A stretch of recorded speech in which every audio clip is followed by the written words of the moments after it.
Hello दोस्तों, कैसे हैं आप सब। आज जो है हम जो भी स्टूडेंट जिन्होंने बोर्ड का एग्ज़ाम दिया सीबीएसई बोर्ड का, तो उन लोगों के लिए जो है एक चीज़ मैं बताना चाह रहा हूँ कि उनके बाद वाले जो बच्चे हैं जो अब 2027 में एग्ज़ाम देंगे, तो उनके लिए जो है मैं नीव बैच जो है नीव बैच जो हिंदी में इसका नीव कहलाता है। ठीक है, नीव का मतलब होता है एक तरह से बेसिक, ठीक है, या बेस कह सकते हैं। तो बेस वाला बैच जो है स्टार्ट कर रहा हूँ। मैथ्स इसमें पढ़ाया जाएगा और ये नीव बैच मैं स्टार्ट कर रहा हूँ 2026-27 के लिए कह सकते हैं। और इसमें जो है क्या पढ़ाई होगी, पढ़ाई ये होने वाली है कि जितने बच्चे हैं जिनके मैथ्स कमज़ोर हैं उनको जो है बढ़िया से मैथ्स जो है एक वाइट बोर्ड पे पढ़ाया जाएगा। इसमें ज़्यादा कुछ ऊपर नहीं, लेकिन जितना नीचे हो सकता है उतना पढ़ाया जाएगा, यानी कि बेस बनाया जाएगा। ठीक है, बेस बनाने पे हम ज़्यादा फोकस करेंगे, ना कि प्रॉब्लम सॉल्विंग करने में, क्योंकि प्रॉब्लम सॉल्व जो है तो आप खुद कर लीजिएगा जब आपका बेस मजबूत होगा। तो बेस एक देने की कोशिश किया जाएगा, एक फाउंडेशन देने की कोशिश की जाएगी, जिसमें कि आपको जितने भी क्वेश्चंस हैं उसको कैसे टैकल किया जाए वो आपको कोई बताना नहीं पड़ेगा, खुद ब खुद कर लीजिए। ठीक है, तो आज से ये शुरू हो रहा है। आज जो है फ्राइडे का दिन, और जो है आज का डेट है 20, यानी कि 20 से शुरू कर रहे हैं हम, 20 to 26। ठीक है, तो यहाँ से जो है बेस शुरू हो रहा है नीव बैच का। इसमें जो है सबसे पहले हम लोग ट्रिगोनोमेट्री पढ़ेंगे, यानी कि क्लास 10 के लिए ही है। ठीक है, क्लास 10 सीबीएसई बोर्ड। ठीक है, तो यहाँ पर क्या पढ़ने वाले हैं हम लोग, क्लास 10 पढ़ने वाले हैं। और बोर्ड जो रहेगा वो सीबीएसई भी रहेगा, और जो है बिहार बोर्ड भी इसमें टैकल होगा, लेकिन सीबीएसई बोर्ड पे फोकस किया जाएगा। बिहार बोर्ड का प्रॉब्लम सेम टू सेम बन ही जाएगा, कोई दिक्कत वाली बात नहीं है। ठीक है, तो सीबीएसई वाला मतलब कि जो भी प्रॉब्लम्स होगा वो दोनों में आता है, ऑलमोस्ट एनसीईआरटी दोनों में चलता है, तो एक ही है। ठीक है, तो सीबीएसई पे फोकस है मेनली न्यू बैच। ठीक है, तो इसको जो है डेली आप पढ़ पाएंगे। हो सकता है कि एक दिन बीच करके वीडियोज़ आए, या मे बी डेली भी आए, तो लेकिन जो है सारे वीडियोज़ को आपको करना है, जिससे कि पता चलेगा कि आप कितना कर पा रहे हैं क्वेश्चन। ठीक है, तो चलिए हम लोग स्टार्ट करते हैं। आज हम लोग ट्रिगो स्टार्ट करेंगे सबसे पहले। ठीक है,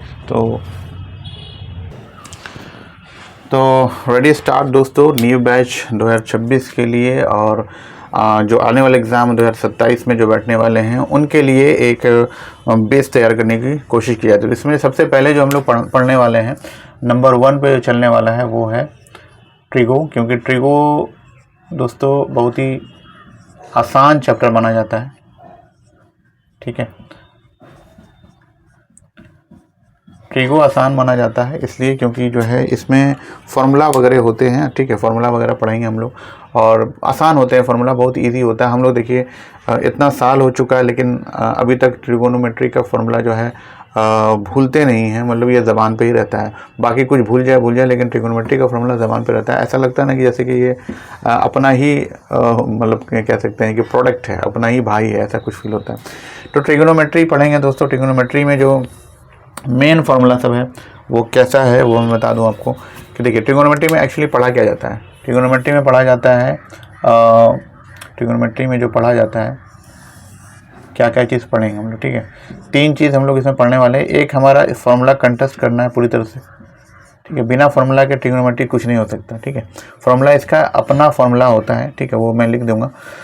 और दूसरा जो है एक प्रूफ वाला इसमें प्रॉब्लम आएगा, और तीसरा जो है असर्शन रीज़न वगैरह भी आएगा इसमें, तो प्रूफ में ही मैं डाल देता हूँ। ठीक है, उसके बाद इसमें एक और चीज़ पढ़ा जाता है, वो है हाइट एंड डिस्टेंस। ठीक है, ये हाइट एंड डिस्टेंस भी पढ़ा जाता है इसमें। तो 3 फॉर्म हम लोग पहले पढ़ेंगे, फार्मूला सारा कुछ डिराइव कर लेंगे, और जो है प्रूफ इसका देख लेंगे किस तरह से प्रूफ किया जाता है, फिर हम लोग हाइट एंड डिस्टेंस पे जाएंगे। तो दोस्तों इसमें जो है न्यू बैच में सबसे पहले हम लोग जो पढ़ने वाले हैं वो है ट्रिगोनोमेट्री। ट्रिगोनोमेट्री में 3 चीज़ होता है दोस्तों। यहाँ पर फार्मूला है, पहले नंबर में सारा फार्मूला को हम लोग कंटेस्ट करने वाले हैं। उसके बाद जो है दूसरे नंबर पे आता है प्रूफ, यानी फार्मूला पढ़ने के बाद जो है प्रूफ वाला सम बनाएंगे। फिर तीसरे नंबर पे जाएंगे हम लोग, तो ये हाइट एंड डिस्टेंस पे जाएंगे, ठीक है। अब हाइट एंड डिस्टेंस में जो है लास्ट में जाएंगे, तो सबसे पहले फार्मूला याद कर लेते हैं हम लोग कि किस तरह का फार्मूला इसमें यूज़ होता है, क्या क्या चीज़ फार्मूला यूज़ होगा, सारा चीज़ मैं यहाँ पर बताने वाला हूँ। तो सबसे पहले यहाँ पर हम लोग देख लेते हैं फार्मूला, ठीक है। तो सबसे पहले दोस्तों अगर हम लोग को ट्रिगोनोमेट्री पढ़ना है तो इसका मीनिंग समझना पड़ेगा, ठीक है। तो ये ट्रिगोनोमेट्री एक्चुअली में ये चैप्टर है, ठीक है। अब इस चैप्टर में हम लोग इसको 3 जो है भाग में बांटेंगे। एक हो जाता है ट्रिगो, ठीक है, ट्राई कर, एक हो जाता है ट्राई, ठीक है, एक क्या हो जाएगा ट्राई, फिर गोनो, फिर मेट्री, तीनों को अलग कर देना, ठीक है। पहला क्या हो गया ट्राई, फिर क्या हो गया गोनो, ठीक है, और तीसरा क्या हो गया मेट्रॉन से बना है, ठीक है। हम इसको अलग अलग कर रहे हैं। तो ट्राई का मतलब हो गया 3, गोनो का मतलब हो गया एंगल,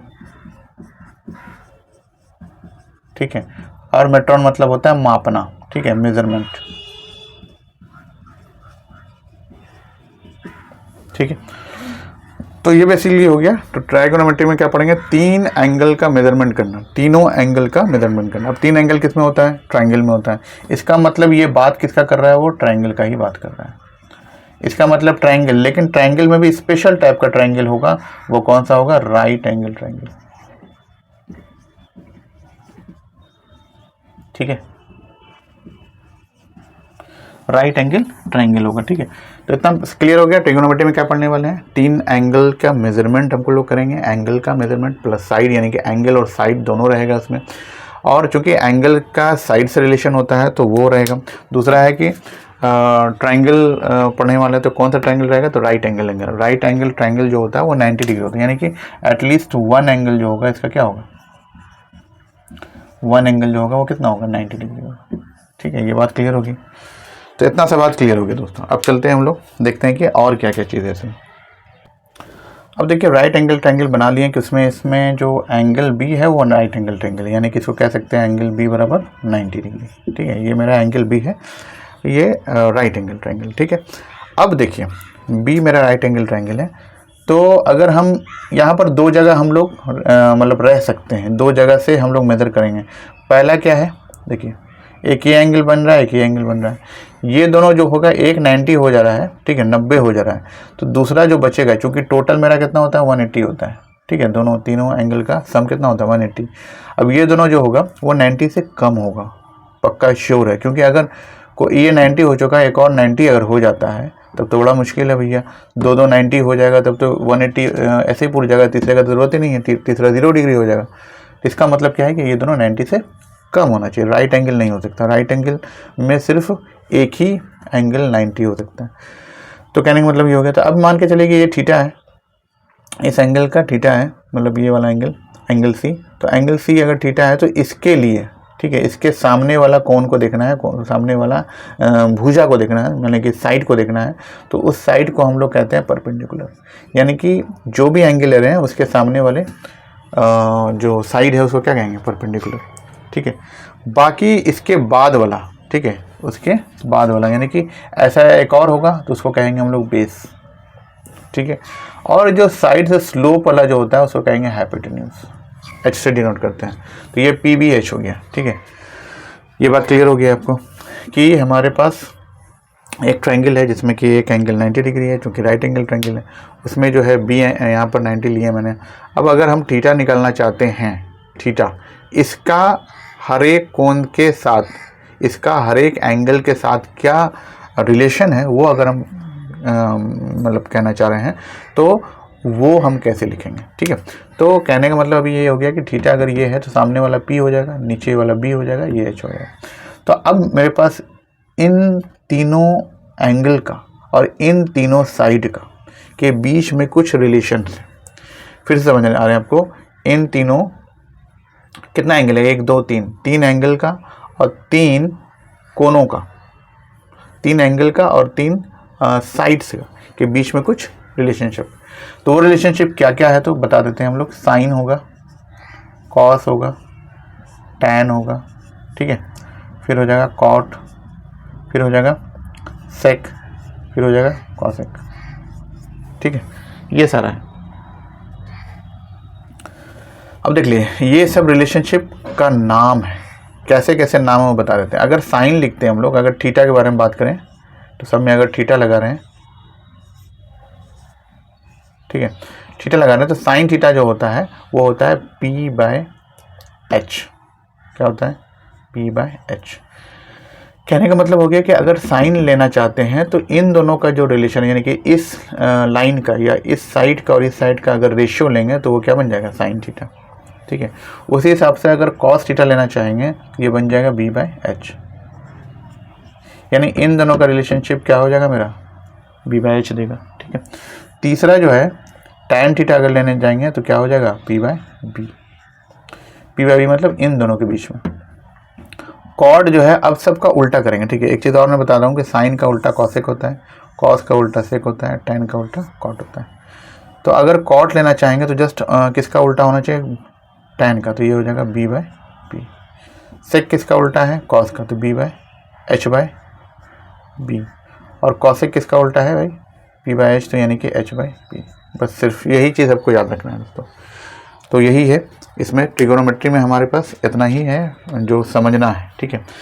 कहने का मतलब ये हो गया। अब यहाँ पर B90 था, यहाँ पर C के लिए मैंने इतना निकाला है, ये एंगल C के लिए, C का नाम मैंने दे दिया थीटा, और थीटा के लिए मैंने निकाल दिया।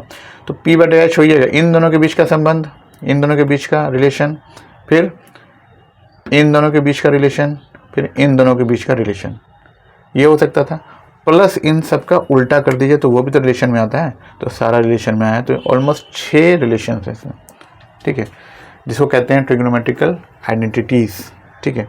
तो यही है हमारे पास, ठीक है। तो ये क्लियर हो गया दोस्तों। अब चलते हैं कि अगर इसको थीटा मान ले तो क्या हो जाएगा। ये थीटा था, अब इसको थीटा मान सकते हैं। इसको थीटा मानते हैं तो सब सारा काम उलट जाएगा। अब दिखाते हैं आपको।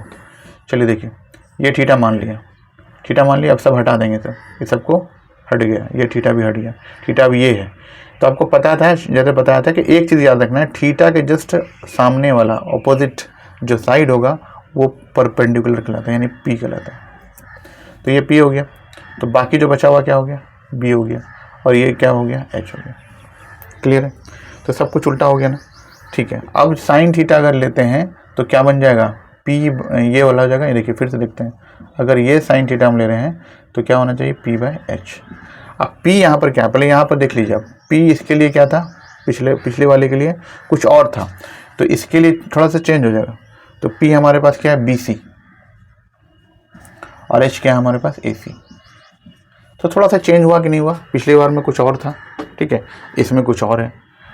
हालांकि थीटा कहाँ पर हो गया? यहाँ से उलट के यहाँ चला गया, तो उसके लिए सारा चीज़ चेंज हो जाएगा। तो ये आपको समझना है। उम्मीद है कि समझ में आ रहा होगा दोस्तों। अब चलते हैं कि आगे क्या है इसमें, ठीक है। आगे इसमें देखिए,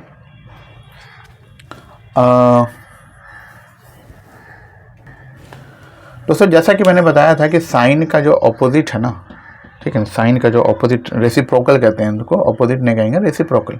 तो रेसिप्रोकल लिखते हैं हम लोग, रेसिप्रोकल। तो रेसिप्रोकल में क्या है हमारे पास? साइन का जो रेसिप्रोकल है वो H/P यानी कॉसेक है। तो क्या हम साइन थीटा को 1/कॉसेक लिख सकते हैं? यस, लिख सकते हैं। यही अगर कॉसेक थीटा को लिखना चाहें तो 1/साइन लिख सकते हैं, ठीक है। समझ में आ रहा है? ये बात समझ लीजिए। अब साइन का रेसिप्रोकल कॉसेक, कॉसेक का रेसिप्रोकल साइन। देखिए P/H है तो ये H/P है, रेसिप्रोकल है, तो उसी तरह से है। उसी तरह से अगर कॉस का लिखना चाहें तो क्या हो जाएगा? कॉस थीटा का हो जाएगा 1/, देखिए इसको मिलाइए, किससे मिल रहा है? सेक से, तो 1/सेक। उसी तरह से अगर टैन का लिखना चाहें तो टैन का हो जाएगा कॉट, 1/कॉट थीटा, ठीक है। इस तरह से चलता है। तो साइन का हो गया, कॉसेक हो गया, कॉस हो गया, ठीक है। अब बचा सेक। सेक का क्या लिखेंगे भाई?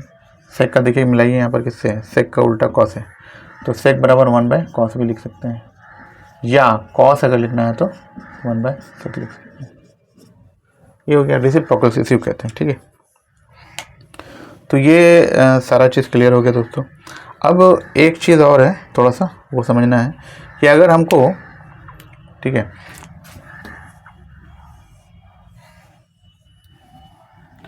अगर यहाँ पर हमको एक और चीज़ रिलेशन है वो tan का है, तो tan थीटा अगर लिखना चाहेंगे तो वो हो जाएगा sin θ/cos θ, ठीक है। tan थीटा अगर लिखना चाहेंगे तो sin/cos होता है, और अगर cot लिखना चाहेंगे तो cos θ/sin θ होगा, ठीक है।